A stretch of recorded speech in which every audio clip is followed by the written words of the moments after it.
And thank you so much to everyone for having me. In the silence, I just got really nervous. I was like, oh my goodness, I can't believe I'm here.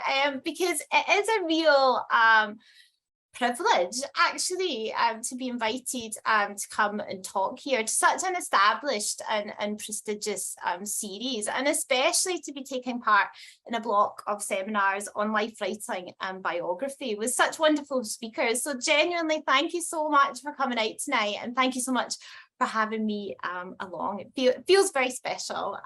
So as Ines so kindly mentioned, my name is Cheryl. My job is a lecturer in human geography at the University of Glasgow.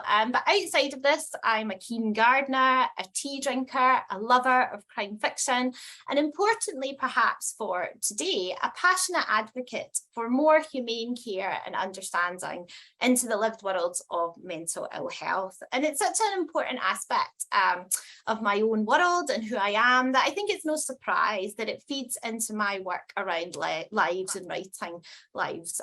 So a big welcome from me. And today what I want to do, well, I want to talk to the title of The Art of Geographical Biography to explore some really tentative thoughts I'm having regarding the writing and retelling of lives in historical geography. So what I want to do today is, well, I want to take you on a little journey through the story of the making of an exhibition that relates to my work on the lived geographies of mental ill health through the Art Extraordinary collection. Now, I'll come back to explaining a little bit more about all of this and the terminology and things in a little while. But what I want to do through this presentation is to explore some ideas around life writing and biography in historical geography, and to make some suggestions as to where I think this field of work could potentially go in the future.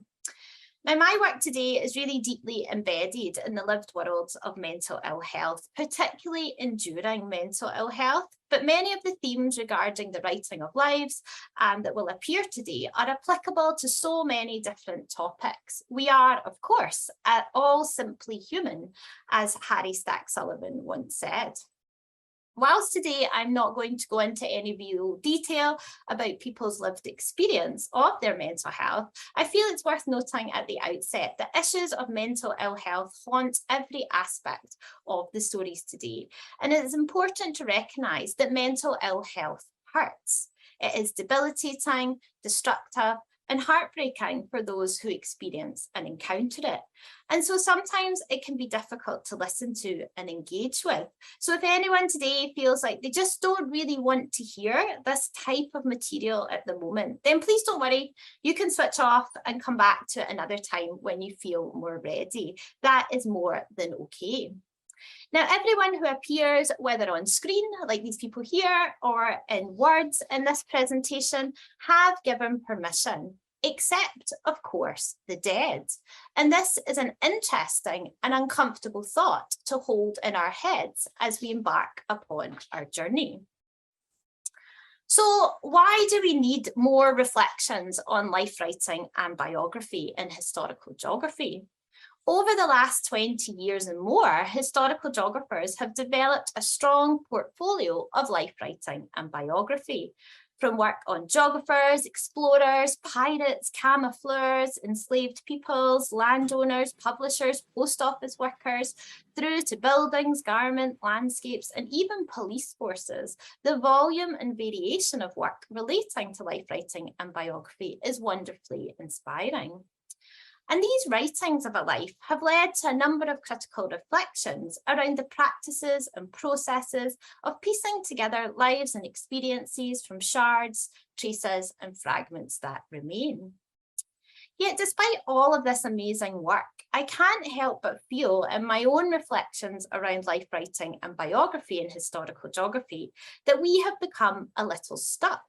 And it is this aspect of feeling stuck that I want to focus upon today. So in what ways do I feel that historical geographers have become stuck? Well, I think that the complexities around the practices of writing lives and the volume of lives to be written appears to have led historical geography to become too safe in its telling, too suffocated by the silences that researching lives present. And in doing so, we turn back time and time again to safer, more trusted ways of doing and writing the work. But in doing so and staying so safe, we can't seem to push ourselves forward. And so what I want to suggest today through my stories of the making of an exhibition is some tentative steps towards unsticking to see where this could take us. And I'll return to a discussion of unsticking and what I maybe suggest towards the end of the talk. So, where shall we begin on our journey? For we know beginnings dictate where the story will go. So let's imagine we are standing in the main hall of Kelvingrove Museum in Glasgow, Scotland, on a chilly autumn October afternoon. And peering through the slightly smudged glass, the glass in Kelvingrove is always slightly smudged, as in most museums. So peering through the slightly smudged glass, we encounter this mouse staring back at us. This mouse is for many an archetype of the art extraordinary collection, its histories and its values. The mouse was found in a rubbish bin of a closing down mental hospital in the northeast of Scotland in the 1970s by pioneering art therapist Joyce Lang. At this time, Joyce was undertaking what she called an expedition to scour the Scottish landscape for art created by individuals on the margins, for work that expressed inner visions of experience. Inspired and dissatisfied by traditions of art brut and outsider art, she decided to call her collection Art Extraordinary and spent the next 50 years dedicating her life to this work, the artists and their stories. The mouse dates from around 1890 and speaks to the traditions of the Art Extraordinary collection. It was created in marginal places, in this case, the mental hospital. It is made of discarded materials. Its whiskers, for example, are made of old cleaning brush hairs, and its hands and feet canisters from hospital beds. It speaks to the histories of mental health care and asylum worlds. And the story of its making remain unknown, untraceable from the records left behind. Yet its story remains a powerful one, connecting with people through the centuries and inspiring others to think more deeply about mental health and creativity. As one community curator from Levendale Hospital noted, this clever mouse is perfectly imperfect, cute, inspiring, and clever. It shows that everybody can make art using almost anything. So how did this mouse end up in a case in Kelvingrove Museum? Well, the mouse was one of 23 objects from the Art Extraordinary collection selected, researched and curated by community participants and part of a 10-year collaboration between myself, curators at Glasgow Museum, these two wonderful people in the photographs, Claire Coya and Tony Lewis, Levendale Recreational Therapy Department, Projectability, which is an arts-based charity in Glasgow, focusing on supporting individuals with disabilities and mental ill health, Berlin Prison and Gartnavel Hospital, plus a wide variety of other community participants. Together, we aim to explore the lived worlds of mental ill health and creativity through the Art Extraordinary collection. This exhibition is the only permanent community curated display in Kelvingrove Museum, which is the flagship museum in Glasgow and the most visited museum in the UK, outside of London, of course, and the only permanent exhibition relating to mental ill health in Glasgow life. But what did it take to get to this point, and how many life stories did it encompass? Well, as an example, building this exhibition included working with over 290 community participants, working with over 80 objects from the collection relating to dead and alive artists. It consisted of over 100 hours of workshops and multiple exhibitions to make up to our final one. So to convince a museum that they should have a permanent exhibition, you need to have a lot of precursor ones. So we had 5 one-day ones, 1 week one in Berlin Prison, 6 months in Kelvin Grove Museum, and a 1-year exhibition in Pollock Civic Realm. We co-ran a 1-year community programme of arts-based events, and we ran and co-developed 18 curator tours, and so on, and so on, and so on. Our ethos for collaboration is embedded within working with communities and individuals to explore the collection. We are passionate about using the collection to understand more about the lived experiences of mental ill health and confinement, and the power of creativity to create spaces for care, understanding, and social justice. And so with all of this in mind, where can you even begin to tell the biography of this exhibition? How can you excavate the stories from this almost overwhelming entanglement of lives, geographies, and experiences? And why is telling these stories even important at all? These questions and struggles are translatable to anyone trying to work within the realms of life writing and biography. And I want to just spotlight a few stories from the exhibition to delve into these elements a little bit deeper. And I hope that many of you here will also take part in some of our participatory exercises online today to try and create some stories anew in trying to show you what kinds of power these collective stories might have. So let's move out of Kelvin Grove Museum. Let's move places.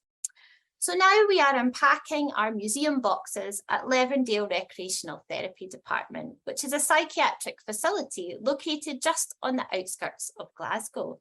And out of the box, we pull a collection of stone heads, like the ones that you can see in the picture. We have been working with a local storyteller, Wendy, to work with us as we develop our understanding about the collection. And today we are working with a small group of individuals from Levendale, mostly inpatients and nurses. And I would like to walk you through what we did with this group. And if you would like to, I would love you to take part in some of the activities in a kind of mini way to help us to think through stories. So the art extraordinary artist that we're working on today is called Adam Christie. And the reason that we are working with him is because when the Levendale group came out to the museum storeroom to look at the collection, they felt a deep connection with his work and wanted to do more with it. So we decided to bring the heads out to Levendale and let them explore them more.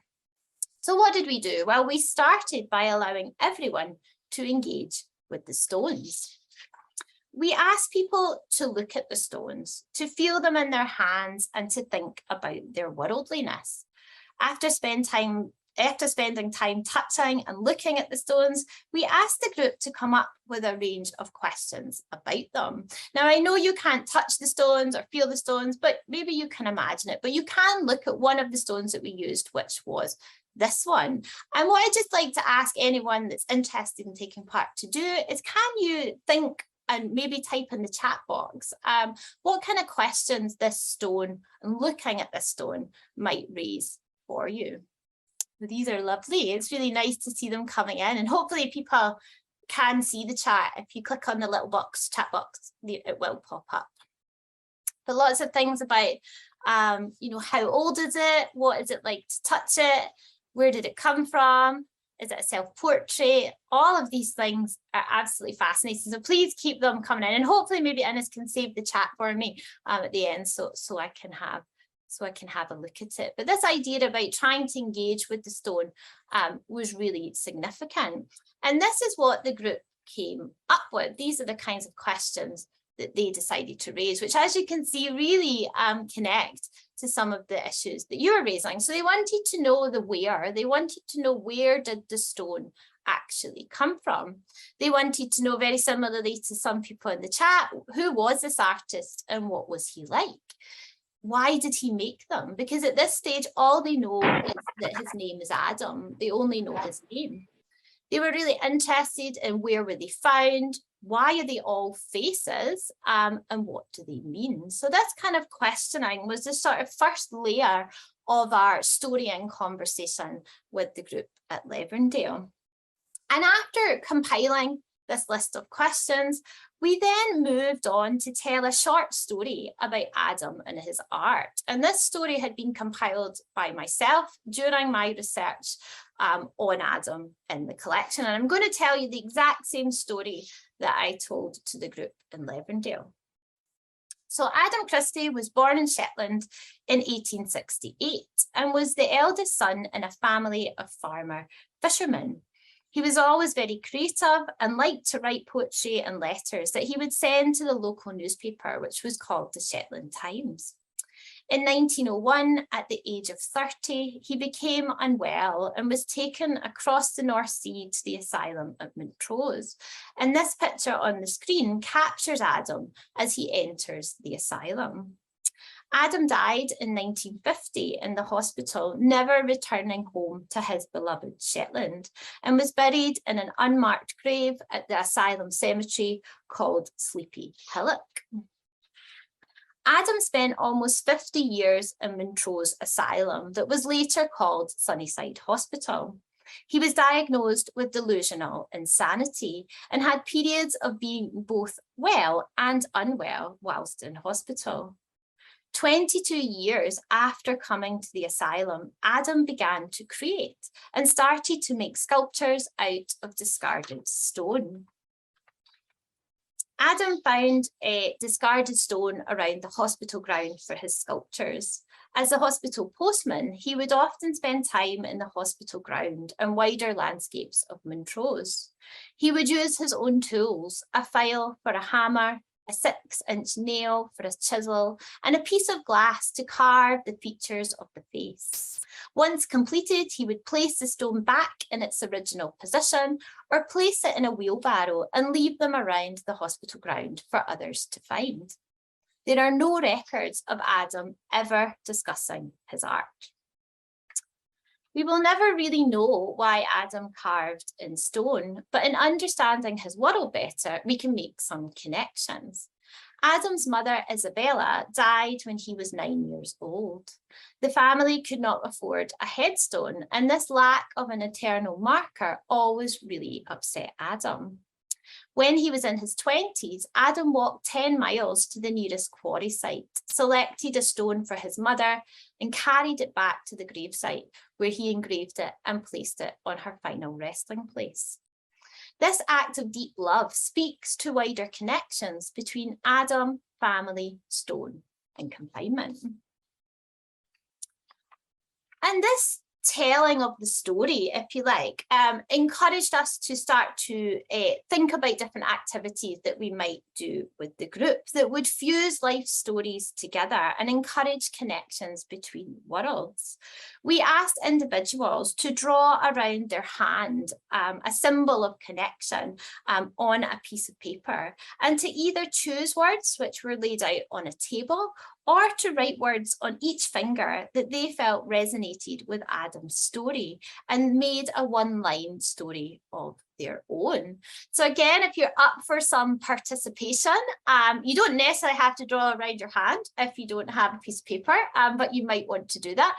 But what I would like you to do is to think about that story that I just told about Adam, and to try and think about 5 words or some sort of connecting words that you can put together that represent your ideas around Adam's life story and that potentially might connect with your own. So I'd say the hand is quite a good symbol. This is one, I just mocked this one up because they were very private documents, and we didn't take any photographs of the actual documents in Levendale to share. But if people would like to do this, I'll give you a couple of minutes. If you don't want to draw your hand, that's fine, but perhaps in the chat you could share the sentence or the 5 words that you put together, and afterwards I'll show you what came of this story in Levendale. And the little words on the box are just some that we had on a table that the participants could use to help them to get started. So if people are happy to give it a try, see how you get on. Thank you, Ines, for starting us off, for some sharing. Again, you don't feel you have to share if you don't want to, but again, this is kind of the stuff that we ask our participants to try. And so I'd love it if you would give it a go as well. So it can be 5 words or a few words, or maybe an actual collection of words together to form a sentence. And if you can share them in the chat box, that would be amazing. Such lovely moving words coming up here. Thank you. We'll give people another minute or so if they want to share. And again, maybe Ines can keep the chat for us. Thank you, everyone. So we're getting a lot around this notion of permanence, endurability, memory, family, home, grief. Really, really wonderful, emotive reflections. So thank you. So people can keep sharing, and maybe we can even bring it up at the discussion a little bit later on. But this idea of using the hands as lines for sharing, for connection, we then moved on to the next part of the activity, which was we put all of the phrases together, all of the lines together to create a collective poem, which fused together the group's own thinking and experiences with Adam's life story and also with others in the group. Now, once we did this, the group wished to create a song out of their words. And what I'm hopefully going to show you now is what they created. The song, they only ever sung once, one take, one time in Levendale Hospital. The video that you'll see that goes with it was part of a slightly different use of it. This is a project for aspect methods for change, where I sort of developed my own ideas about geographical biography. So you can read that and engage with that, but it's really the sound and the words of the song and the singing of the song and the telling of the song that might be of interest. So I'm going to try and play the song, and if you can't hear it, Ines can start maybe waving at me, but let's see how we go.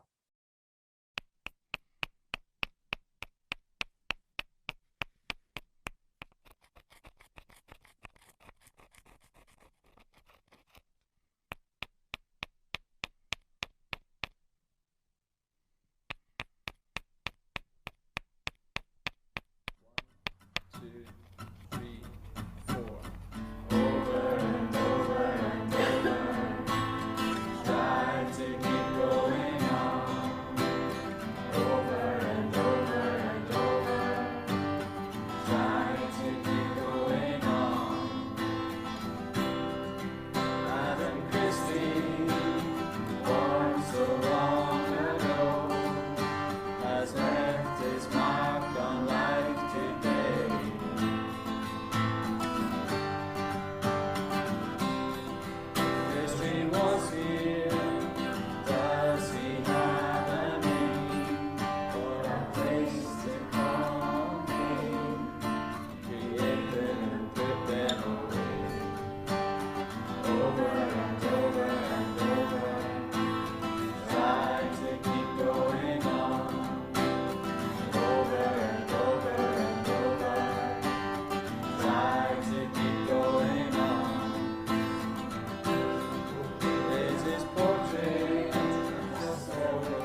woman goes into the public shed. Cheers Adam. Over and over and over. Try to keep going on. Over and over and over. Try to keep going on. Adam Christie, born so long ago, has left his mark on life today.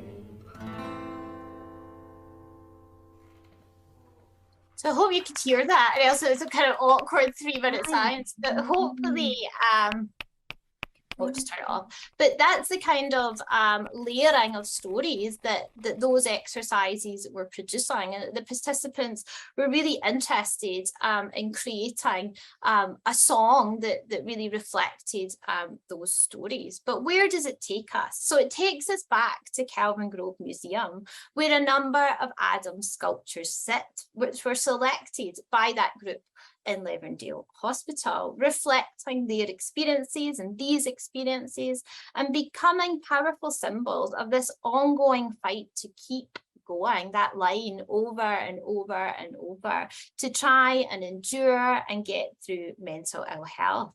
And it's this layering of life stories across time, across space, across experiences that is an intriguing and driving force for new considerations of not only what the story of a life could actually be, but what it could potentially do in the world.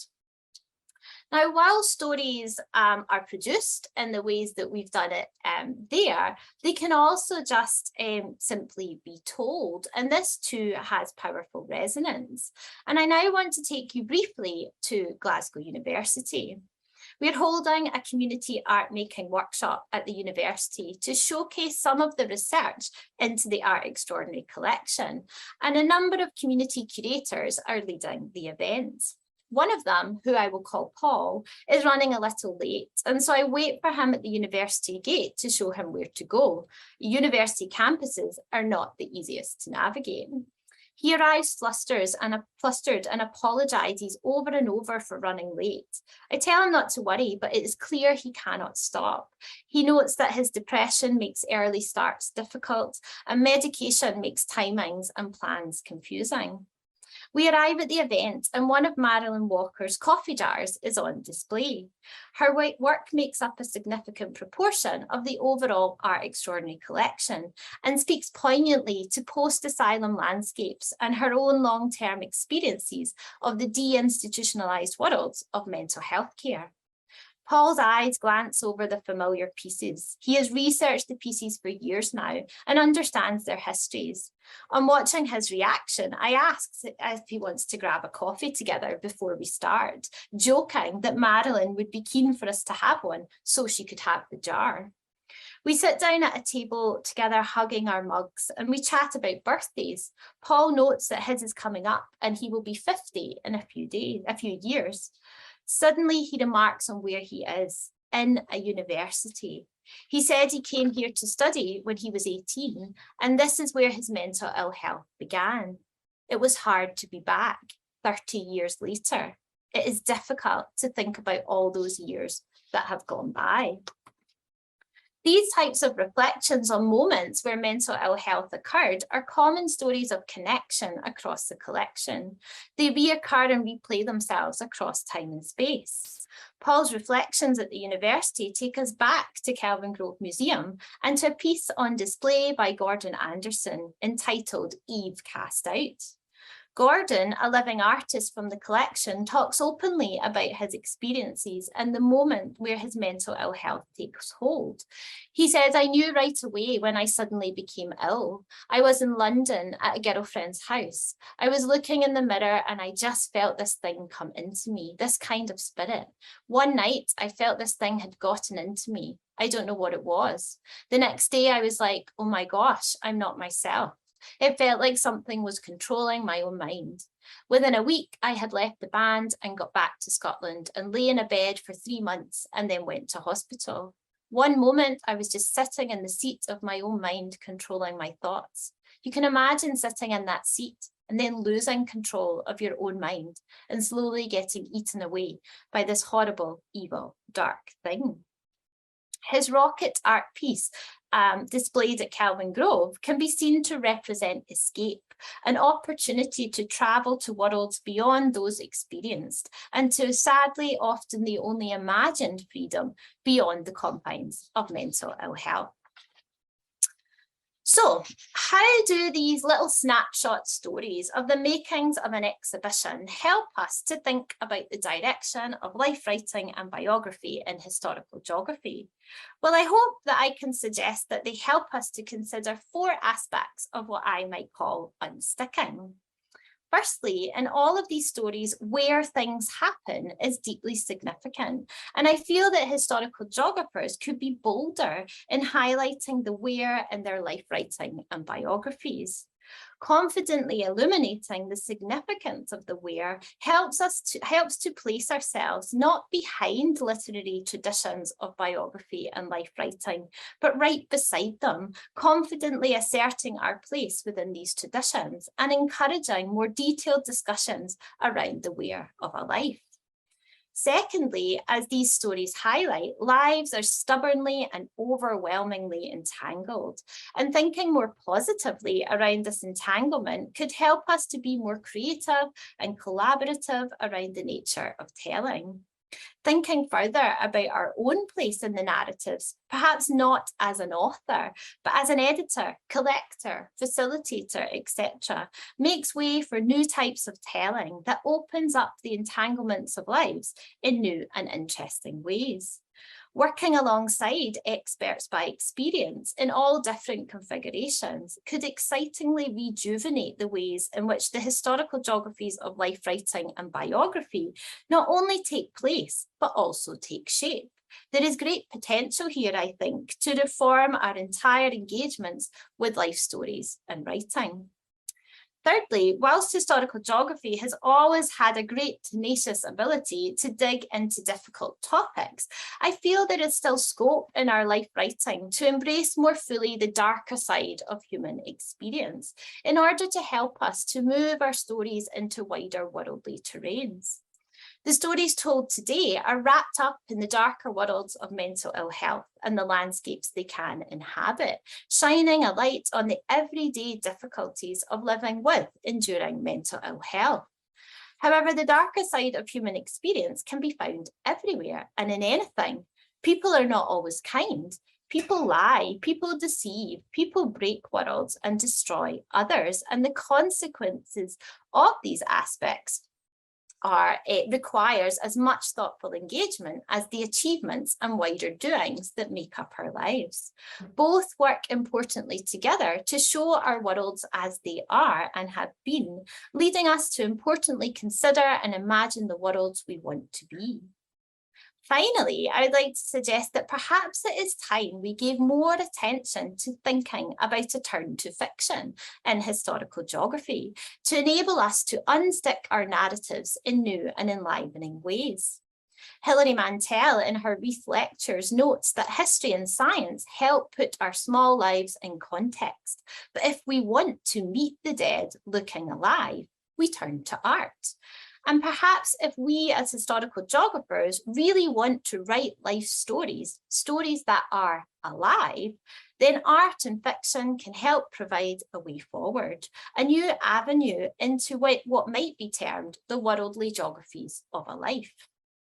These, of course, are just suggestive thoughts that have crossed my mind as I try to make sense and consider my own way forward in the writing of the many lives that I have encountered and continue to encounter across this project.